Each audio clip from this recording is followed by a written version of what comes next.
Welcome to episode 111 of the show with no name. I'm your humble host, Nick, and today we're going to be exploring this little old cemetery out here in the middle of nowhere in Washington State. This cemetery goes by the name of the Wheatrige Fairview Cemetery, and this is a historical revisit episode. Let's get into this. The reason I call this a historical revisit episode is because if you look back on my channel, I've already covered this cemetery in episode 20. But at the time, I didn't know as much about the area and the people that I do now. So I'm doing this episode to rectify that.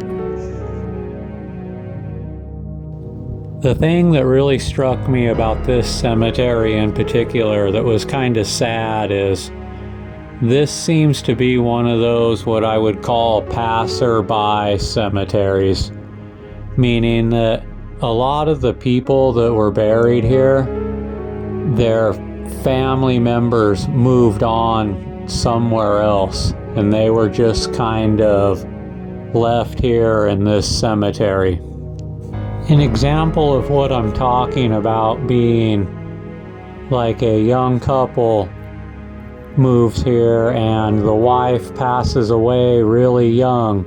So she gets buried out here, but the husband moves on elsewhere and finds another wife and has children and is buried in a completely different area, but his first wife is here.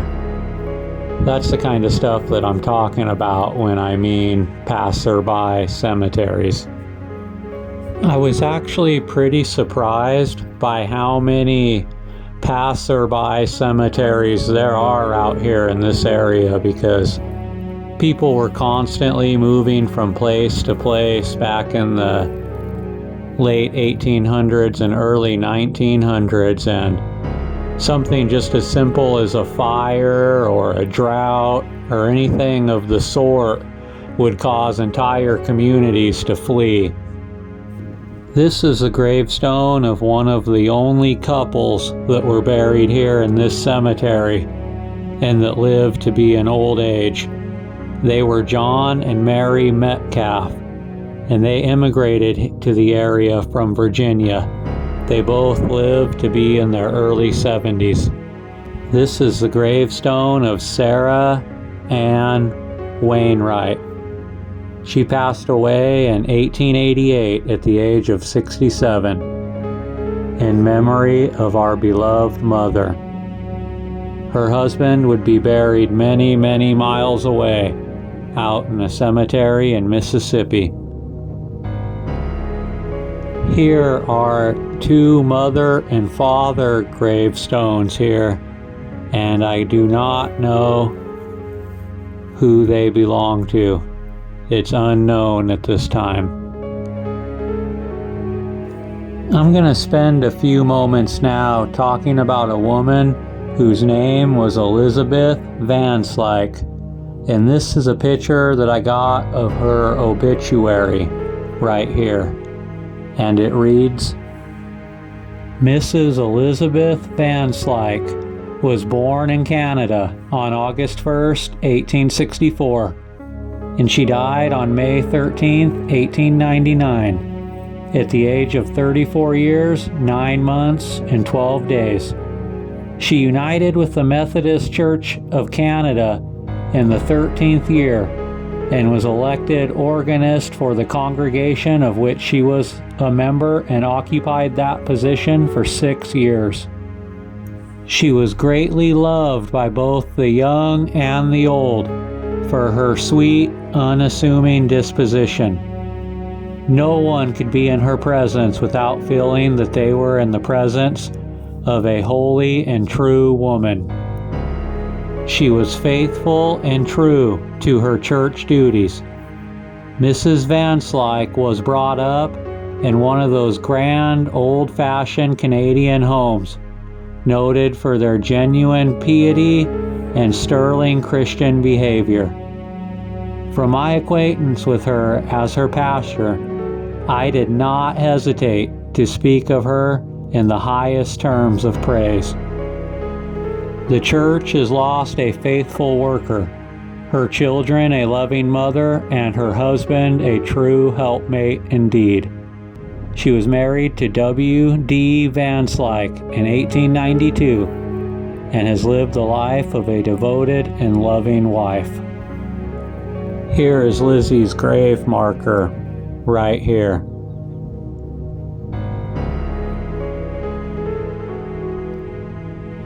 I'm going to talk about another woman now who shares this gravestone, and her name was Elizabeth Rachel Wood Stauffer, and she died a tragic death.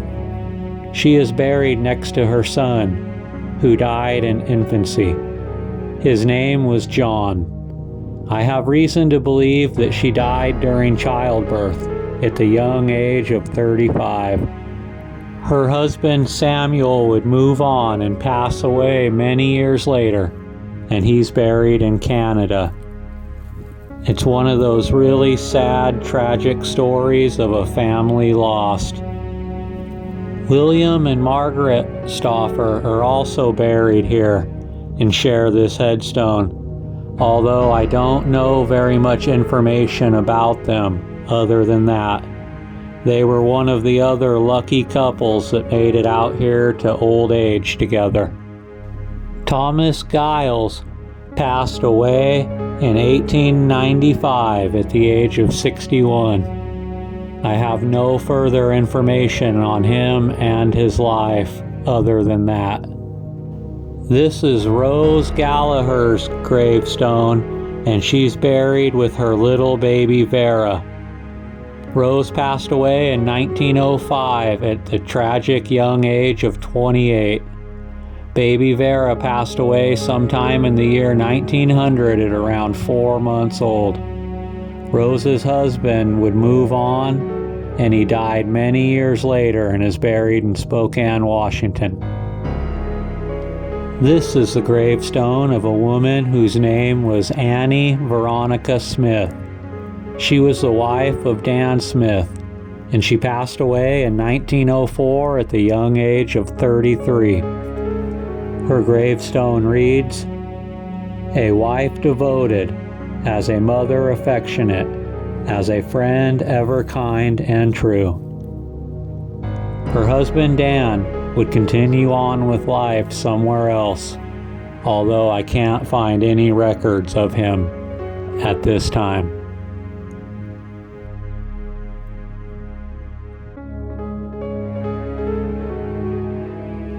Millard Fillmore Park was born in Oregon in 1859 and passed away in 1916 at the age of 57. His wife would move back to Oregon, where she would later pass away and be buried herself. Now this is the most interesting grave marker to me in the whole cemetery, and quite possibly one of the most interesting grave markers in all of the farmer cemeteries that I've ever been to, because I haven't quite seen anything like it. Now I know 2 people are buried in this above ground tomb, but I couldn't find out very much information about them. One of them is Private John Mershon, and he served in the Civil War, and he immigrated here from Indiana. But other than that, I couldn't find very much information on him.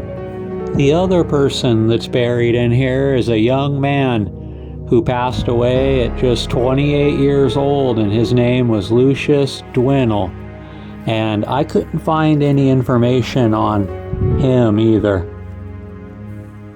It's a question that still boggles my mind today. Why they made such an elaborate above-ground tomb out here. Was it to just celebrate the death of their loved ones? Was it some kind of disease they were afraid of? I just don't know. If any of you viewers out there have an idea why they built such an elaborate above-ground tomb like that, feel free to chime in the comments and let me know. I would love to hear all of your opinions. Well, that's it. I hope you enjoyed this episode. Thank you.